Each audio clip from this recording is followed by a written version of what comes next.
Hello, everyone, and welcome to our virtual small business town hall meeting. We're here every Tuesday at noontime, and of course, you can see this video on our Facebook page and on our website.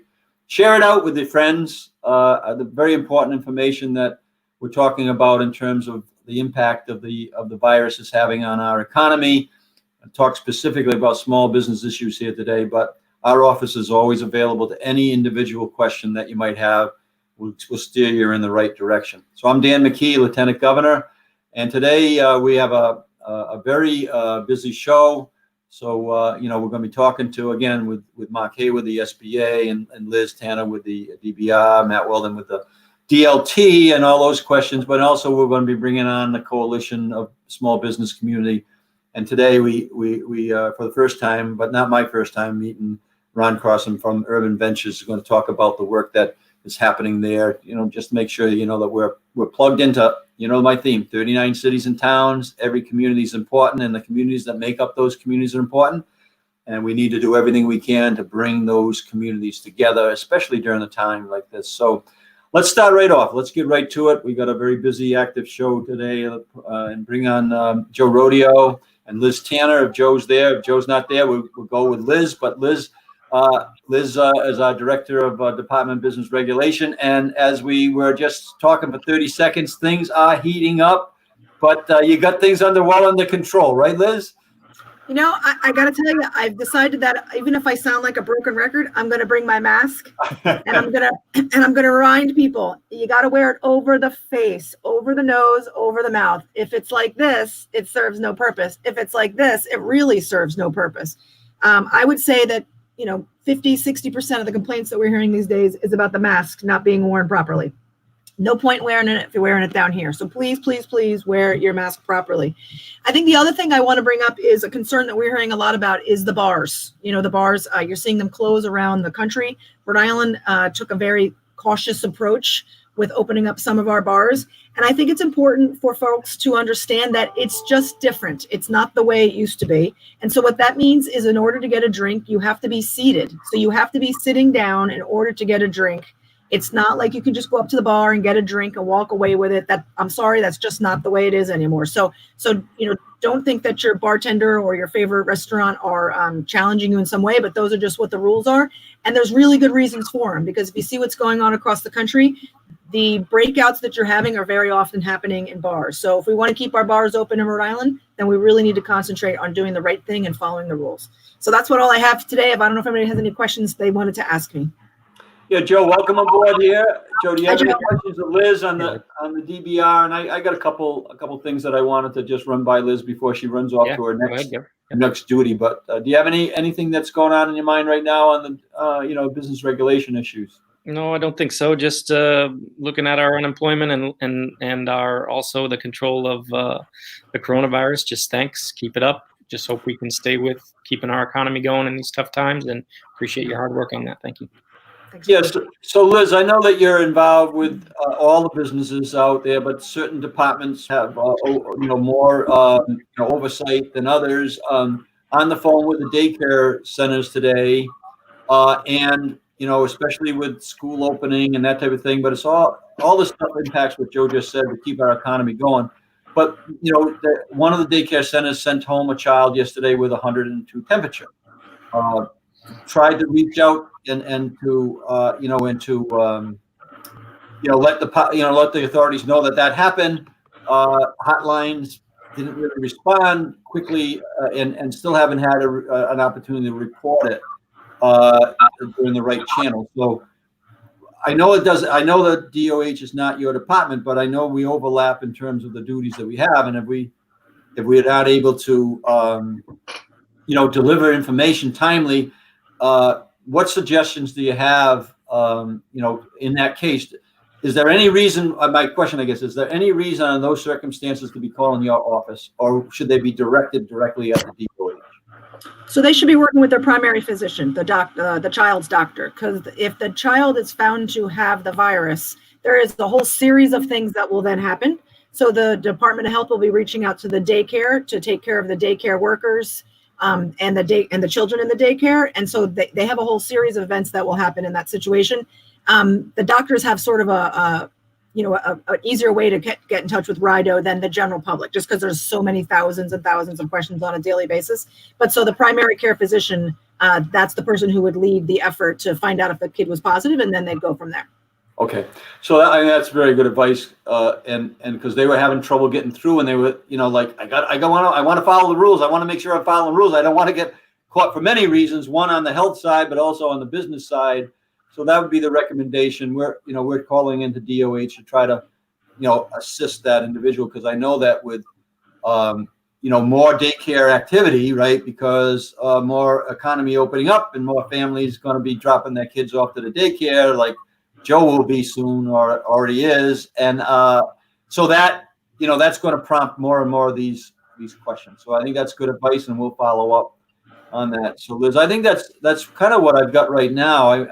We are talking to the businesses.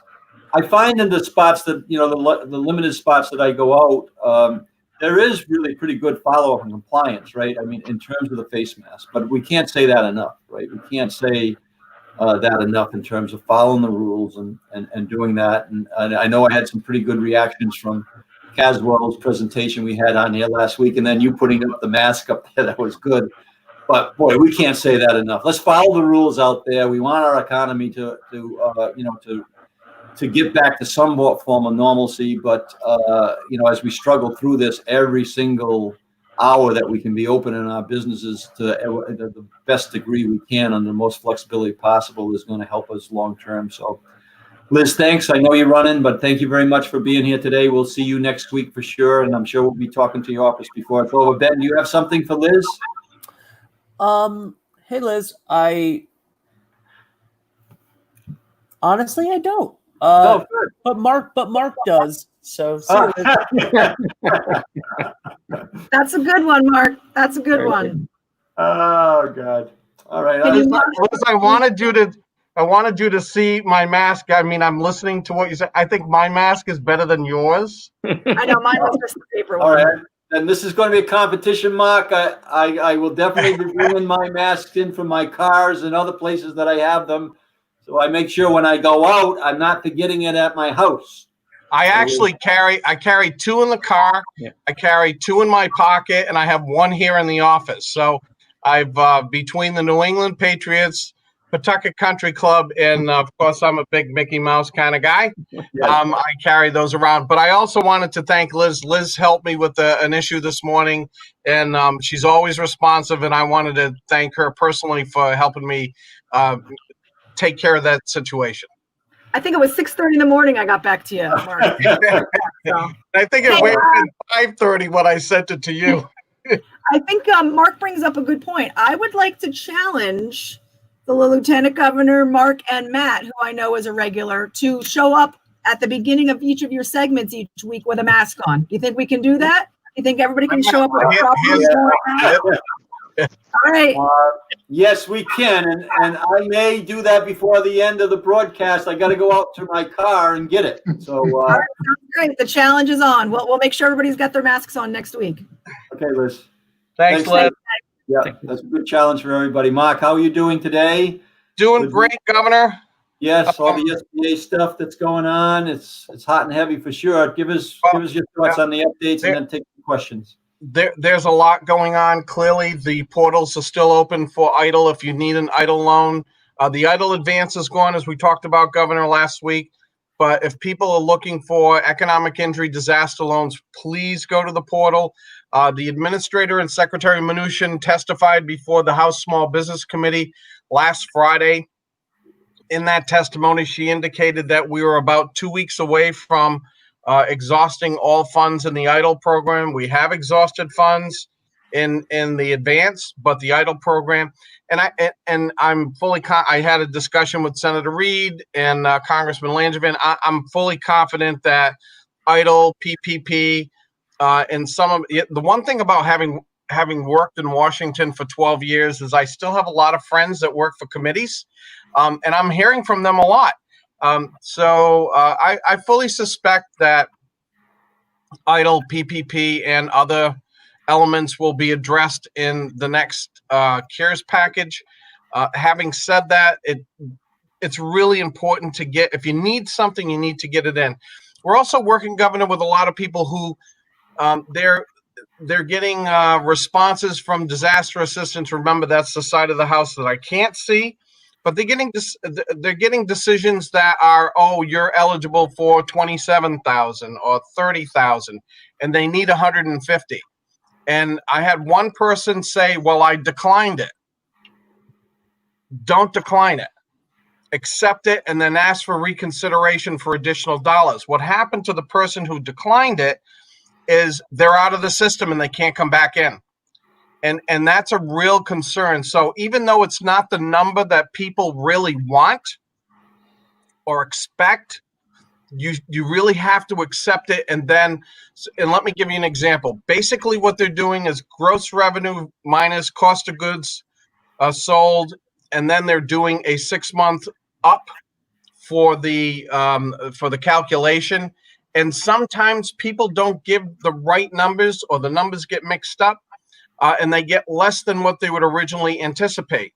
So if you did that, Governor, and you only got 27,000, you needed 150, you go request, you accept the 27, you request reconsideration, and you provide your financial statements, your tax returns, and any other documentation, and say, there was a mistake here, I need to be reconsidered for X amount. And I think that's really important. Yeah, it is. And I was on a call on Sunday with a business. You know, Liz talks about 6:30 in the morning.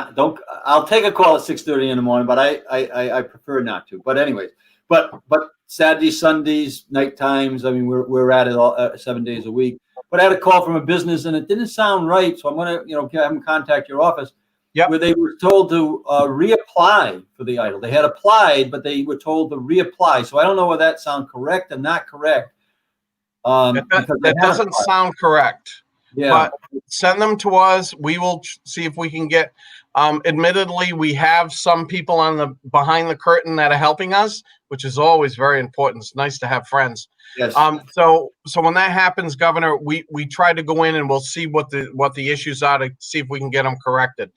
We've been doing that for, as I mentioned to you, from March the 15th to July 1st, we had 62,000 emails from business people asking for assistance from the SBA office. And we fielded over 10,000 phone calls during that same period. We're now beginning to count from July 1st on. On PPP, there's still $133 billion left in PPP. There's been a lot of discussion about that. There was discussion regarding eligibility in the next phase with Secretary Mnuchin before the House Small Business Committee. We'll see what happens with that. But the point that I want to make today, Governor, is it's important for all Rhode Islanders to support small business. I know a lot of people out there who are saying, well, I really don't want to go to a restaurant. Well, if you don't want to go, then pick up the phone and order takeout. Do it once or twice a week. Support the hospitality industry in the state. They are the backbone of what we do. The retail businesses are the backbone of what we do. I know it's easy to go online and to order on Amazon, but it's also just as easy to go online and to go to certain small businesses here in the state, because they also have websites. Order online, support Rhode Island small business. It's very easy to do. Yeah, it is. And your favorite business, or you're looking, and that's where, when Chris and Lori come on about the rismallbusiness.org, you can go there. Consumers can go there. They can look at a wide list by category of small businesses in the state. And we encourage them to do that. Right now, I'm not advocating for any one small business, but I'm advocating for them all. Yeah, right, yep. Right, Mark. And the more business that we do there, the better, the stronger the state will be as well. So the stronger the communities will be. This is really the time to take that advice, Mark. And thanks for sharing that. We can't say that enough. And I'll add an encouragement, if I could, Governor, for people to go take a ride to the restaurants you like, because there are some places I've been by that you wouldn't expect can make a nice outdoor setup that have really done a beautiful job, gotten very creative. Places you wouldn't think, oh, I'd like to go eat there outside. have really made welcoming, distanced, safe outdoor setups that are really nice places to sit. You couldn't even tell they used to be a parking lot, a street, a sidewalk. So if you're not sure and you got nothing to do anyways, take a ride in the car, drive by, and so that you know next time there's a good place you can sit out there and eat in a safe environment. I agree 100%, Joe. Yeah, they're putting that effort in. I was at a restaurant in North Providence, Italian restaurant last week, and they set up their back, and they actually were able to get some of the people who run events to let them use a tent because they're not running the events right now. And then they got some landscapers. They put the shrubs around inside of, and it really did very attractive. They were saying that we like it so much that when this is over, we're going to build a smaller version of that as an outside decking, and messaging not only to our people who do business with our small business, Mark, but let's continue to message into our municipal leaders to provide them the local flexibility that they need to do these things. Yeah, it's really important. I mean, Dan, I was a mayor as well, and Yes. and the flexibility of local governments to respond in these very difficult times is really critical. And you really have to do that. I would encourage our local elected officials be flexible, not inflexible. And I think in the long run, remember, if somebody's coming to dine at an outside at a restaurant in my hometown of East Providence, 1% of those revenues are going back to the city of East Providence. So you got to look at that as well. I mean, you're supporting your cities and towns. That's the deal, and I know you're doing the work, Mark, and I know you get avalanched even when we're out socially, so you get avalanched with questions, but I'll tell you one thing, we got to make sure that we answer them, right? Yep. And today has been unbelievable. I actually reached out to Liz at 5:30 this morning. My day begins at 5:30. I had an issue. I just sent her an email saying, can you help me with this? And she responded 6:30. She was right there. She set up the conference call that we're going to have shortly, and we're going to resolve the issue. But I just think, Governor, there's a lot of opportunity out there. We need to keep our businesses afloat. I've heard a lot of things about, we're going to see a lot of bankruptcies. It's up to us as Rhode Island residents and Rhode Island citizens to support the Rhode Island small businesses to prevent that from happening. How do we prevent that? We support them monetarily. We're going to buy it anyway. Let's go by and help to support small business. Yeah, I'm all there, and you know that we're continually working to try to create more of the grant money out of the federal dollars. That's all important to get into there. You're going to hear later in this program that the small businesses actually are going to form an organization to specifically be talking about those things. So I agree with you. I can't echo enough. And a number of 50 million in grants is somewhat okay if it can get out fast, but it's nowhere near what we need and nowhere near what we could do. So 10%, minimum 10% are asked, but I know people are asking to even put more into the pot. Yeah, no, clearly, I mean, when we've been monitoring other states, I know Puerto Rico's 400 million, Montana's 300 million, Louisiana, I think, is 300 million or 350 million, New Hampshire's 300 million. I'd like to see more. I think what we can do, we need to support our small business community. And you've been talking about the need for cash and credit, and time is also a component in there, that we need to buy time to get ourselves through this. And the only way businesses can do that is to be able to have them pay their bills, which you said, do business with them, but also where we have these extraordinary measures that are available, let's use them. Well, we can get grants, Governor. We want to get the grants. There's no question about that. But I also just want to remember, and we're doing a series, I think we're doing it twice a week now, where we're talking about other SBA programs. Remember, if you get a loan today, the SBA will pay the first 6 months of that loan. And I think that's really critical particularly from a working capital standpoint. I'm not addressing the grant need, but I'm addressing long-term working capital. And it can be anything. It can be up to $5 million. So, I mean, there are opportunities out there. The Express program's up to $1 million right now. So, Mark, this is and I'm not. Can somebody refinance into that program? So the concern about refinancing that we have is if you have an existing loan and you want to refinance that straight up, that's not going to be eligible for the 6 months, because basically we're talking about an SBA guaranteed loan. I'm not talking about non-SBA, But if you had an SBA guaranteed loan, we've already paid 5 months of that, so you'd only be eligible for 1 month. If you were going to add money, you were going to get an additional loan, you were going to consolidate debt and add money to that, then the eligibility becomes a little bit different. What we don't want people to do is say, oh, I got $100,000 in debt. They've paid 5 months. Let me refinance that and I get 6 more months. That's not how the program works, and the statute is very specific to that.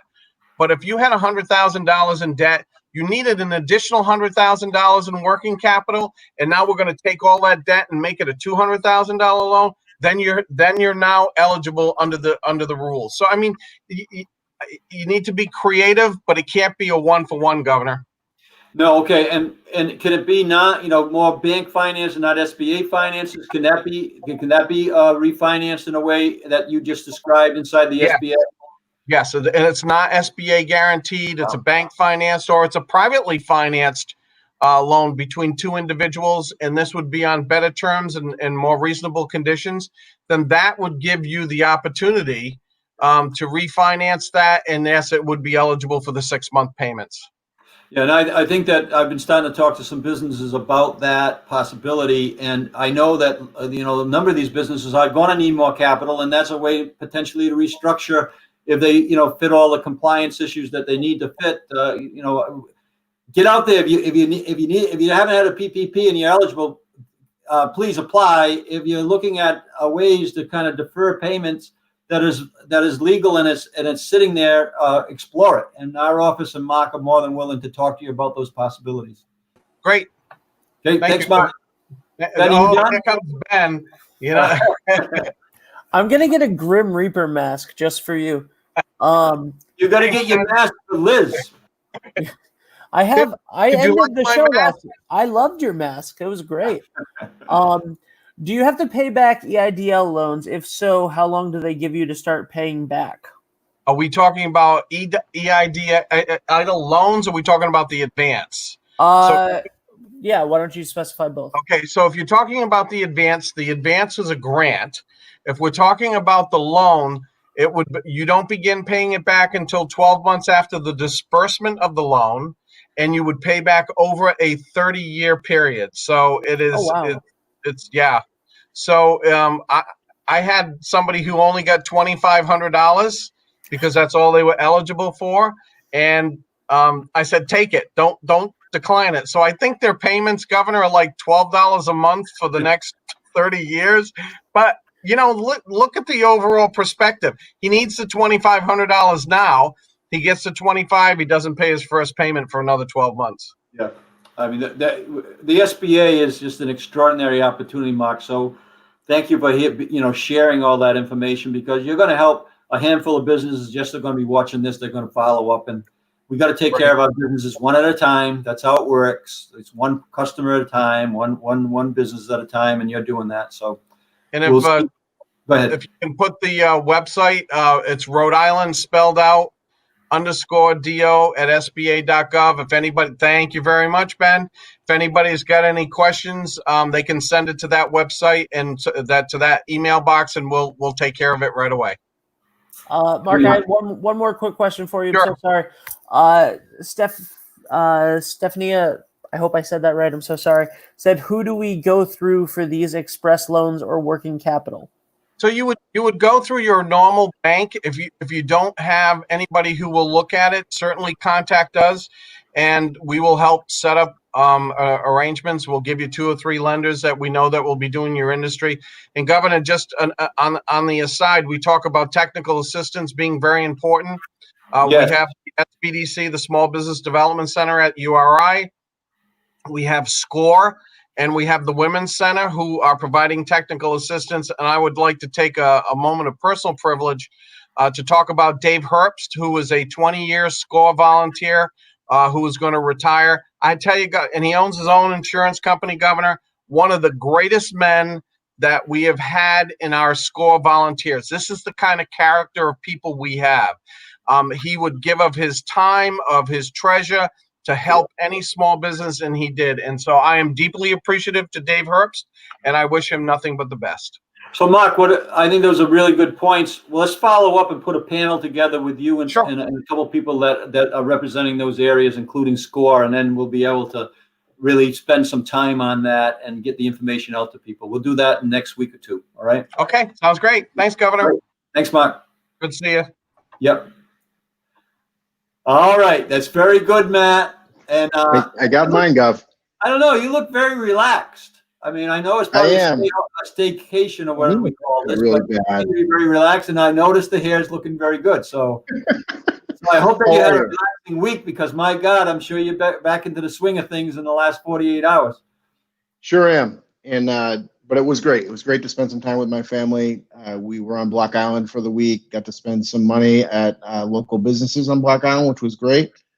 Really had a great opportunity to just unwind, and here I am back at it. So I'm catching up on everything that came over. And I just want to say I have my mask. I wear my mask all the time. Last night, I helped coach my 8-year-old's Little League game. You know how those games can get a bit long, and we wore the masks the entire time just to set the example. And if we can do it through that heat, anybody can do it. So please be safe. Wear a mask. And speaking of baseball, while I know Senator Palmer is on today's session, as he always is, a gentleman's, welcome to the baseball season starting on Friday. Unfortunately, our Red Sox don't get a chance to beat his Yankees up until July 31st. But we'll take that when it comes. And until then, we just say go Sox. As of for unemployment insurance, 318,740 claims have been filed. I'll say it again, 318,740. That's an unbelievable number. Some number of those, a percentage are going to be duplicate claims that people filed because they thought they should refile when they weren't maybe getting paid, when they should have been certifying every week, like we've spoken about. Yep. Some of those are some of those fraud claims that we've been dealing with. But I can tell you that 235,000 of those 318 went through clean. That means it was a good claim that went through. These are people that we're paying. We've been certifying over 100,000 people each week that have requested payments. And so while some people come on and go off, other people remain on. We continue to work to get that money out as quickly as possible. 117,000 of those claims are the PUA claims that we spoke about. A lot of those are from small businesses that are participating in these sessions every week. People that typically wouldn't have had access to unemployment have been able to access the money, and that's a good thing. The big issue we spoke about for a long time was the FPUC payment, which was the extra $600 that everyone collected. I think everyone knows by now that this week is the last payable week of that program. Unless Congress does something in the next few days, there will be a gap.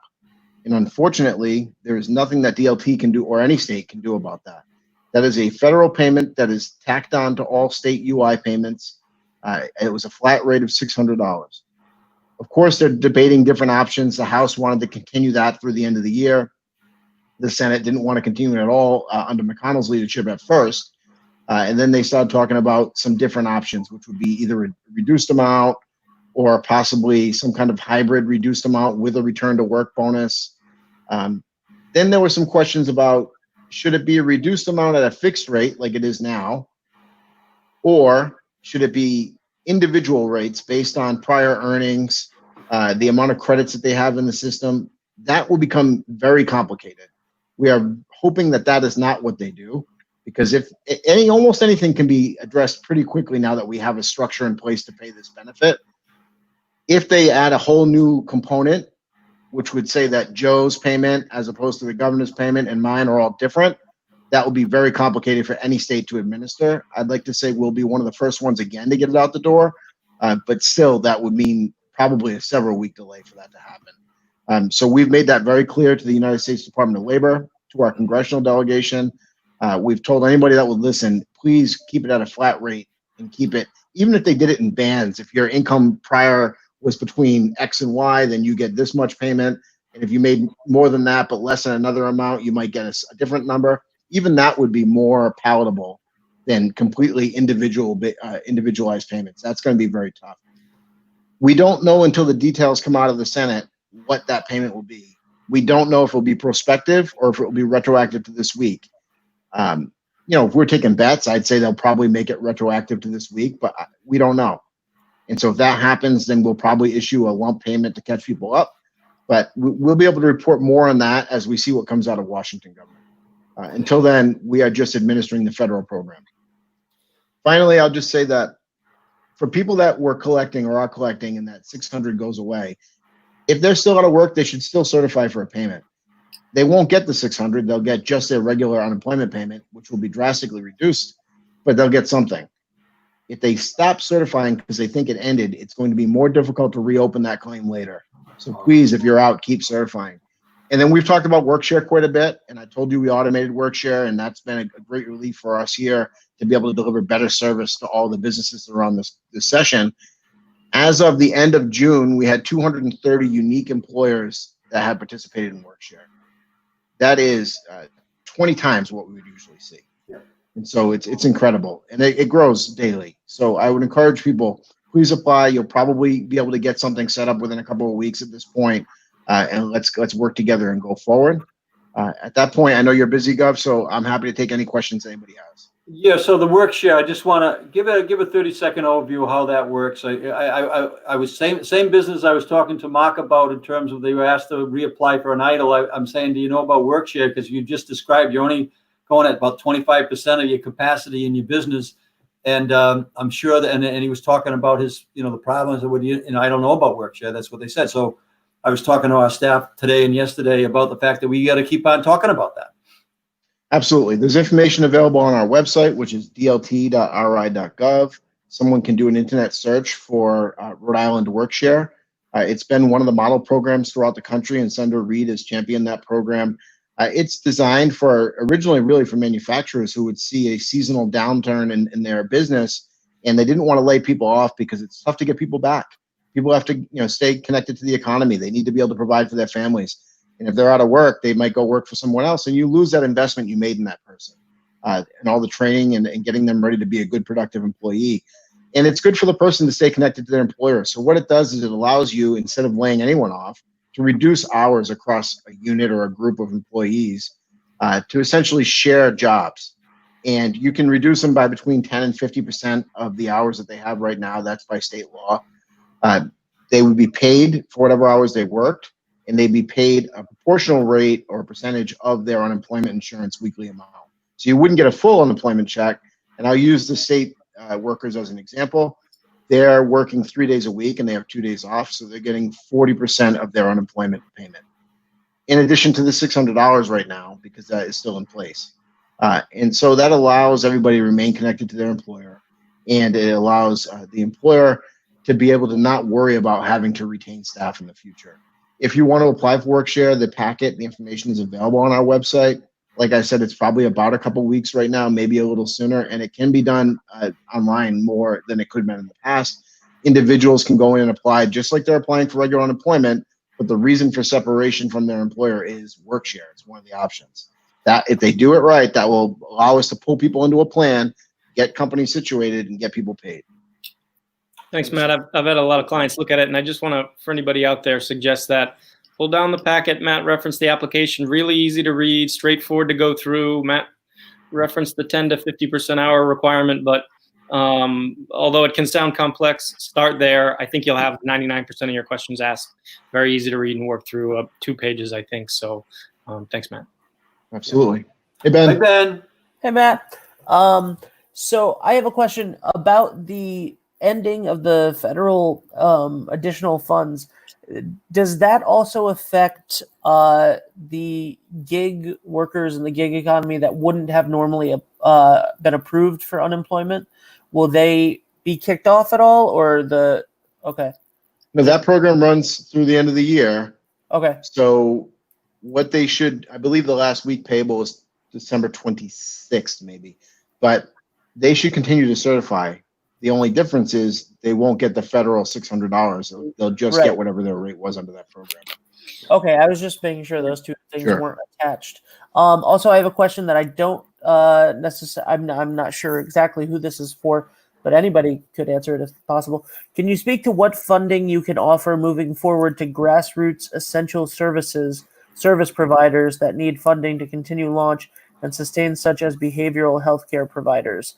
I don't think that that's a DLT question, but this is the end portion of this. So, Lieutenant Governor, if you want to take that, Matt, have a good week. Thank you. Thanks, Ben. I think that'll be a show in itself, I think. But Yeah, I think so too. If I could ask one more question, Matt, Sure. you've mentioned continue to recertify.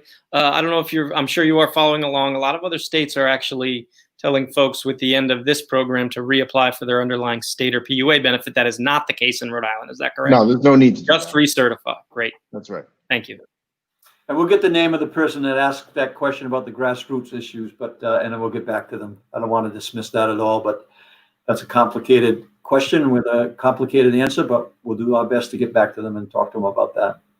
Matt, thank you very much. Okay, Governor. Thank you. Welcome back. Thanks. Joe, do you have anything to add? Otherwise, we're going to kind of bring on our business crew and talk about an update on what's going on there and an overview of some of the other work that they're doing personally inside the small business stuff. No, Governor, just, we heard again from Mark, didn't have a chance to react. 133 billion left in the PPP. As Congress looks at the next round, I just hope they take your letter seriously to open up that program to other folks who didn't qualify the last time around. Hope that they continue to work towards that in Congress this week. So thanks. Yeah, and that's one of the things we're going to be reaching out to our congressional delegation. They were on these programs early on. We're going to re-invite them back over the next couple of weeks, give us the updates on those type of things, and also give them an update on how the $1.25 billion is being allocated in the state and what's reaching the small businesses in particular and what's not. So appreciate your help, Joe, putting those good, concise letters together, valuing our congressional leaders' time, our senators and congressmen's time, and it's important that those letters are put out in a professional way. So thanks for doing that for us. Thank you. Okay, we'll be talking. All right, Ben, let's bring on Laurie and Chris. I think that we have Oscar and Ron as well. Oh, very good, Chris. That's good. We're happy that you're doing that. Laurie, welcome aboard. I'm feeling as though I need to go out to my car right now. Oscar, and bring Ron. Oh, look at now. I am embarrassed. Take care of the show. I'll be right back. Hold on a second. You stop, Chris. No, I want to talk to Ron personally, so you don't talk yet, Ron. But Chris, give us an overview where we are. Okay, good. All right, I feel more comfortable now. Next week. All right. Let me start with Ron. Ron, introduce yourself. I mean, Oscar's been on before, but introduce yourself about the the urban ventures and what you're doing there, and some of the fantastic work that you're doing in communities that are need your help. So give us a little overview on that, and then I want to get into the coalition stuff and have you weigh in on that to the degree you want to. Great. Well, my name is Ron Crossan. I'm the executive director of Urban Ventures. Urban Ventures is a nonprofit, actually started out of state legislative act back in 1999 to work with businesses throughout Rhode Island in urban communities. We offer our assistance, which comes in many different forms, free of charge. And I just finished our report today, actually wrapping it up today. And excited to report $279,000 of revenue growth reported our clients over the past 12 months, and 96 newly created jobs, which is amazing considering these are micro businesses. And again, we offer our assistance free of charge. We also have been involved in some things over the years dealing with innovation, such as myself and the former executive director co-authored the language that went into creating the micro business bill here in Rhode Island, which is now currently law, and we believe is actually the first of its kind in the country when it was implemented and signed into law, as well as creation of a e-incubator, which helped the state of Rhode Island get $4.5 million of broadband funding back in 2010, if my memory serves correct. Really looking forward to continuing to help businesses. Yeah, and Cheyenne, thanks for putting that up. Call Ron up if you're looking for some of the guidance that he's able to provide. And one of the challenges that I have, Ron, is that we've met, we've talked, I know what you're doing, And yet, probably Chris and Lori, maybe first time that I said hello to you, maybe yesterday on yesterday's call. So my goal is to kind of take all the work that we're doing in all the 39 cities and towns and all the communities and really make an effort to connect them in right now, because I think that we have a great opportunity to pool our resources and learn about and support one another for a better economy. But just give us a quick thought about, the people that you're working with, the businesses and your business in particular, the challenges that you're seeing and you're advocating for, inside the small business community that you're working with. Yeah, well, some of the things, for 20 years I ran businesses and, in the insurance business. And, there came a time during COVID-19 response where we really went back to the phones. A lot of times we feel that everybody's on social media, everybody's paying attention, they're watching TV. But we still had a feeling, especially after the first round got exhausted, that there were individuals that still had not really either heard about or connected or were felt like they had a place to go to, even though there was a lot of information out there.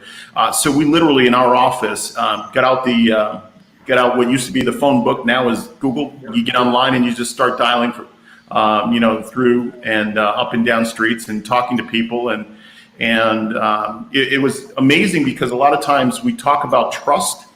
People have to really have that sense of confidence because they don't believe it's real, or they don't really know the questions to ask, or they really feel like there's going to be a lot of work with no reward at the end of it because they're so used to applying and not getting really what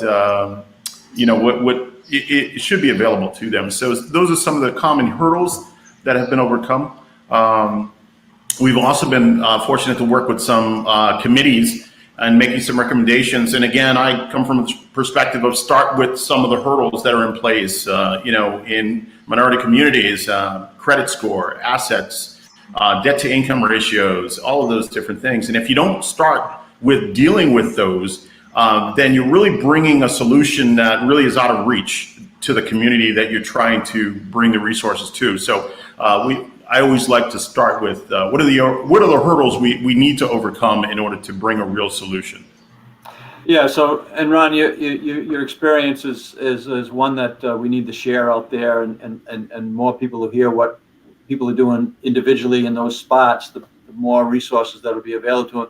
I find it interesting what you say, because I've said virtually on every one of my staff calls, go back to the phone book, not necessarily the phone book, but go back to the networking, go back to the, your calendars, your yearly schedule last year before, and reconnect with the people that were in there, because we don't tend to do that all the time, but this gives an opportunity to do it. So your point of view, talking about the phone book or Google or whatever it is, and actually reaching out and intentionally doing that, that was advice that I got. So I shared that with our staff, and that's, we're trying to do that. And it's interesting that you're seeing the same thing.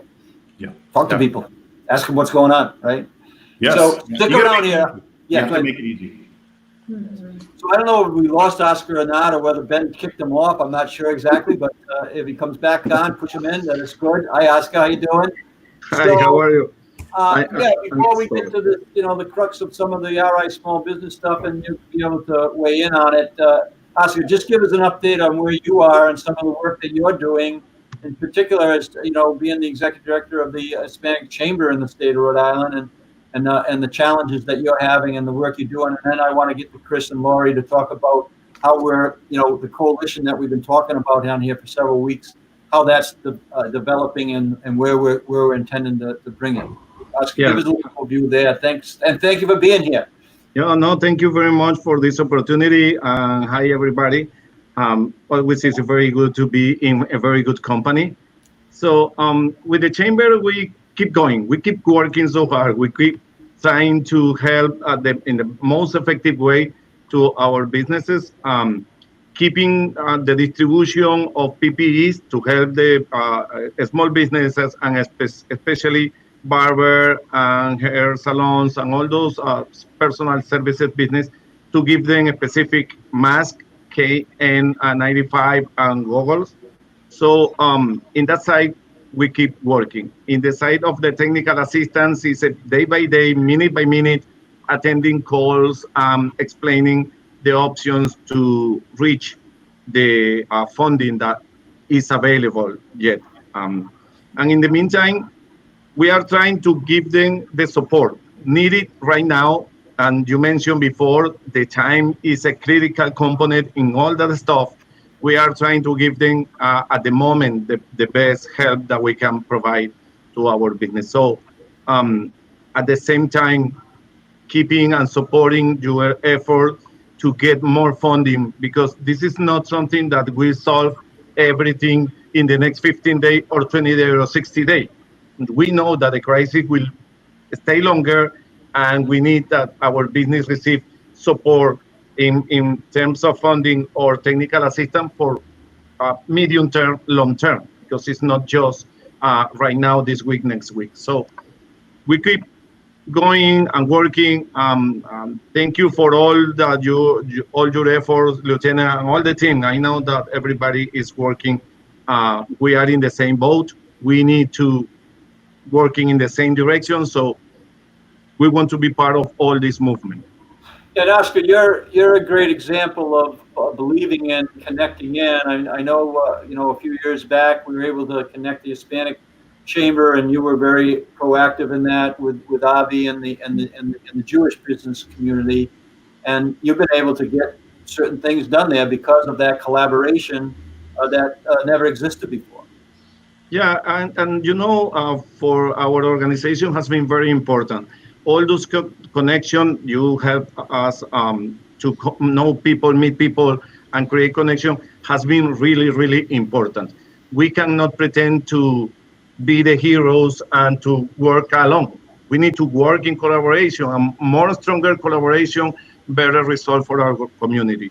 I will always appreciate your help and your interest in help our community to establish more connection with other business. I remember that in our last meeting, I mentioned that our business, Latino business, make business with Black, Afro-American community, business community, but with the white business community too. We are not isolated. So everybody needs to help each other, and all of us are in this together. Yeah, and you've been able to connect us in my office in a way that very important for the work that I'm trying to do in connecting all these 39 cities and towns and all the communities that make up those communities.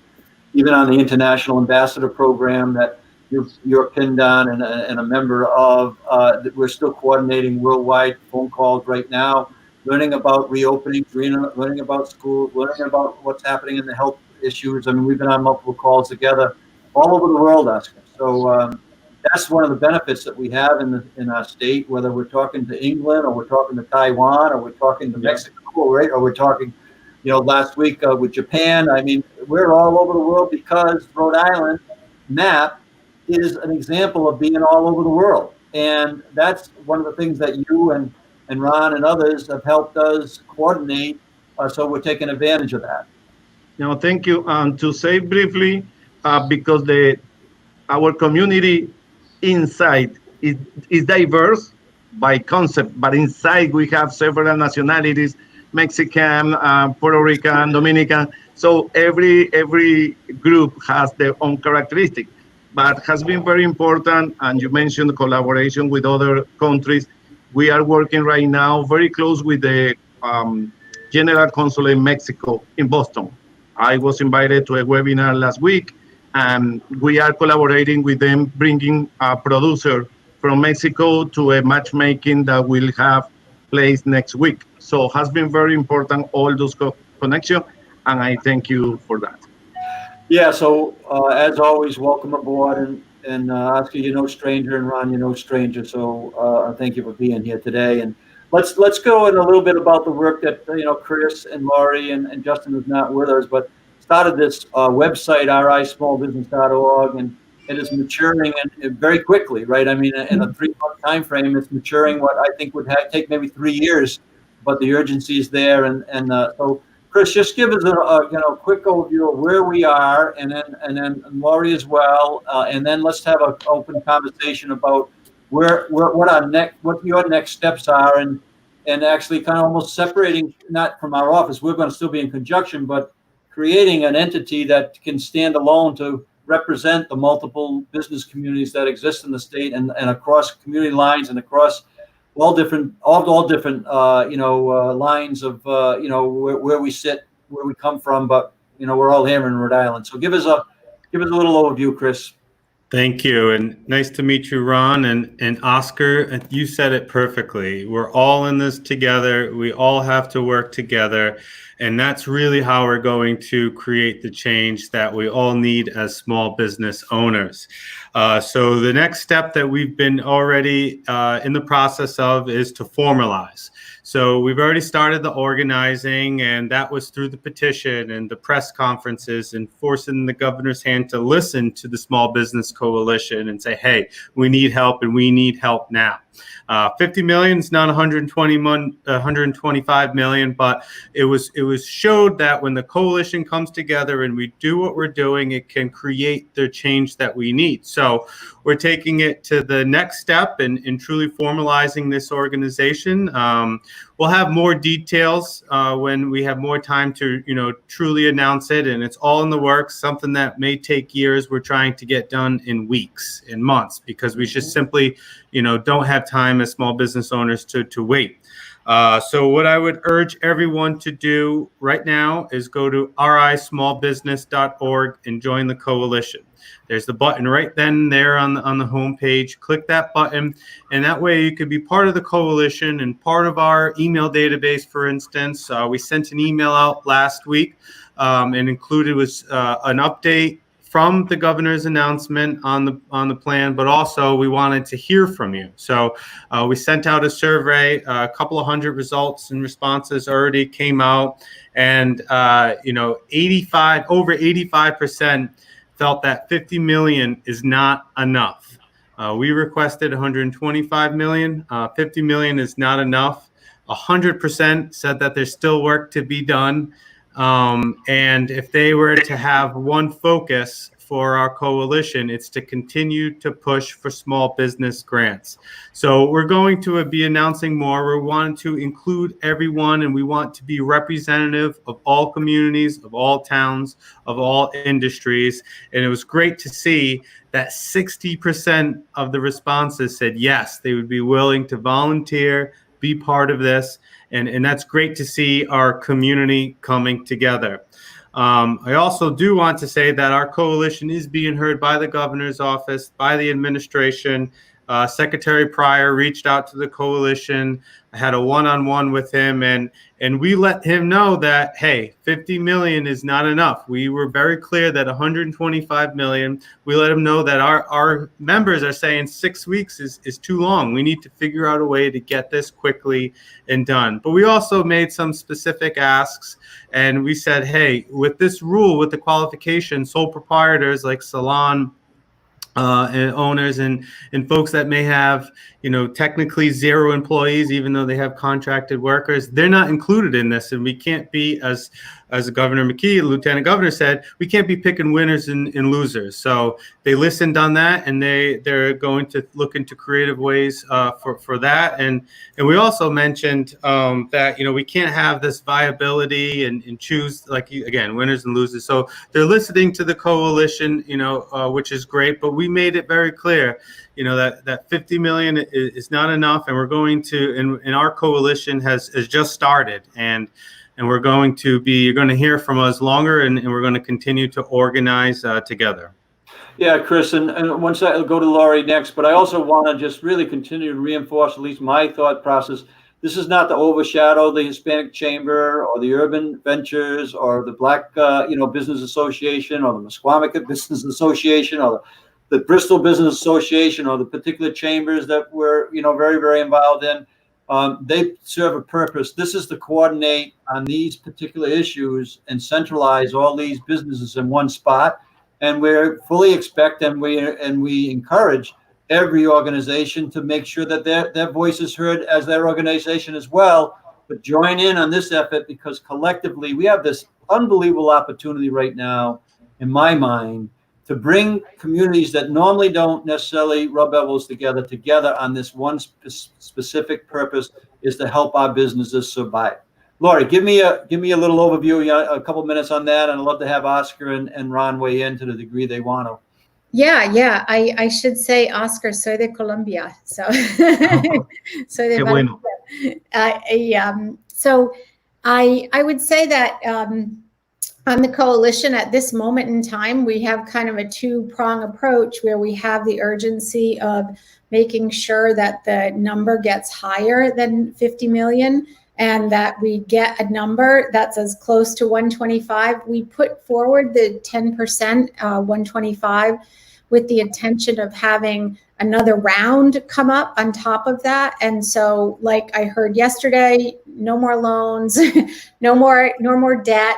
So we're going to use the coalition to create this ongoing communication so that we're not separating by business organization or women's organizations or whatever it is, but we want to focus on the business issues like the tax issues, the debt to income, the credit scores, and really look at the issues across the board. And I always have to thank the Lieutenant Governor because, you know, I was doing something in my business, Chris was doing something in his business, and Justin was doing something in his. We were all doing separate work to support small businesses in Rhode Island. And so we kind of came together like a flash, and it's just coalesced, and we're creating such a great coalition, I think, with thousands of businesses on board at this point. And so I also think there's an opportunity. I mean, so being here and being together and meeting you and meeting all the other businesses that we've been able to interact with over this time is really, it's creates a lot of hope in the state of Rhode Island. I guess I would say, you know, it's so important that we work together. There's no other way really to make something strong happen. Yeah, and again, Mark Haywood's point of view of like, let's support all our small businesses. What a powerful message. It's one that we've been delivering here, and you have as well, and Oscar and Ron have as well. So yeah, this is a moment. I think this is such an extraordinary moment where there's this red thread that could actually tie all our communities that make up our state together. The ones that allow us to be create an international ambassador, economic ambassador program. Some states can't do that, right? They don't represent multiple, a map of the world. We do. So we have this opportunity to run this red thread through multiple communities and different types of, whether it's from race or whether it's on gender, or whatever. We have this common theme right now. All our small businesses are trying to survive, and they need all the help that we can. Oscar and Ron, I'll go to Oscar and Ron, and then we'll kind of wrap up the hour. It goes fast. Go ahead, Oscar. Oh, thank you. I was thinking in this moment to say something about what you said regarding this is the moment. And I feel that everybody needs to understand that this is the moment not to recovery, because we will never be like it was 6 months ago. It's the moment to redesign what we are going to do in front of our business, our community, from now and the future. And based on what we do right now, the history will confirm if we were right. Okay, it's the moment to redesign the way that we do business, to redesign the way that we collaborate between all of us, and the way that we can help our business. So it's really, really important that the people understand that this moment is really critical in front of the challenges and in front of the changes that we need to implement in order to change the past, working in the present to modulate our future. And I definitely will reinforce the message that the history, the future, will confirm that we did it right. Yeah. So, Ron, go ahead. You can weigh in, and you and I talked before the show, so sure. Please share with you what your thinking is on this. Well, I think I commend you with the work that you're doing, Chris and Lori, and I'd love to learn more about it. 73 to 98% of the businesses, we did a study several years back, regardless of the community, regardless of the makeup of the community, 73 to 98% of the businesses are comprised of businesses that are 10 or fewer. So when we talk about we're in this boat together, we are in many respects. One of the battles that we have over time is the small businesses can be a little deceptive, that terminology, because you can have some small businesses that look like major corporations. It's one of the reasons why we pushed for the micro business bill, because we felt there needed to be a distinction. So I support the work that you're doing. I'd love to talk to you more about it. We definitely need advocacy across the board.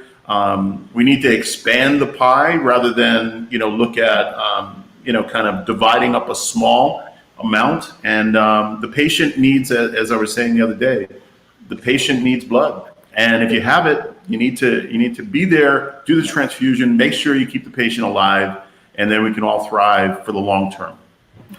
So yeah, Ron, we're gonna share out. I like I was saying earlier, I was talking to a business over the weekend. They didn't know about WorkShare. There's they communicate. You never can do enough communication. So we'll keep on building on the networks that I have, and rely on your networks and Oscar's networks and Chris and Laurie's, and especially in this case, I do believe that our ask is reasonable. A minimum of 125 million. Get it out to 10,000 businesses. That's what I've been saying. Get it out fast. Provide options in terms of making sure people can spend the money the way they believe that their business needs it, not being instructed how to spend it. Every business has a little bit different. They know how to spend it. Make sure that they spend it on the business things. Have them sign affidavits that they promise to do that, and if they don't do that, they're penalized. But get the money out the door, and then come back for another round. And then that's just the first step. And I know, Ron, we're going to have you back to talk about some of the things I know that you're working on in terms of providing cash and credit into different markets. Very critical that we're working on those interim strategies as well as long-term strategies that Oscar just talked about. So I want to thank each and every one of you for the work that you're doing. And our office is there to help the small businesses, but I can't help unless I get help. And now you're actually morphing into another territory that's I'm very excited about, and very, very excited about being part of as a lieutenant governor and as a small business person. So let's keep up the good work, bring everybody together, and let's create a business-friendly Rhode Island where everybody benefits from that. We don't need 300. What did Matt say? Over 300,000 people applied for some form of unemployment right now. We need to get past that, and the only way you can do it is by relying on these small businesses to make it happen. So let's keep on working at it. We'll be talking next week. Now's the time, as Oscar said. There you go. Okay. Thank you, everybody. Thank you. Great, thanks. Thank you. Yeah, so there you have it. There's work to be done. A coalition is being developed. Go to rismallbusiness.org. Sign up for the coalition, regardless of where you come from, what community you're in. This is not you could be involved in multiple organizations on small business. This is not a substitute for that. This is just an add-on to make sure that our voices are heard. And right now, the governor needs to hear it. The administration needs to hear that $50 million, restrictive the way it is going to help some, but it's not going to help enough people to keep our economy alive. A minimum of 125 million, get it out fast, help 10,000 businesses. That's a start. And then we'll work from there. And we'll be talking about that next week and continue this conversation, because this is going to be a long-term conversation about economic recovery in the state of Rhode Island, and the small businesses' role in that economic recovery is a dramatic one. And we need to make sure that we keep that in mind. So thank you for tuning in to our virtual small business meeting. We're going to see you next week. Tomorrow night I'll be on 7 o'clock with a community conversation and an up-to-date strategy on some of the things we're working on. So thank you for all tuning in, and call our office, 222-2371, if you need any help. Appreciate it.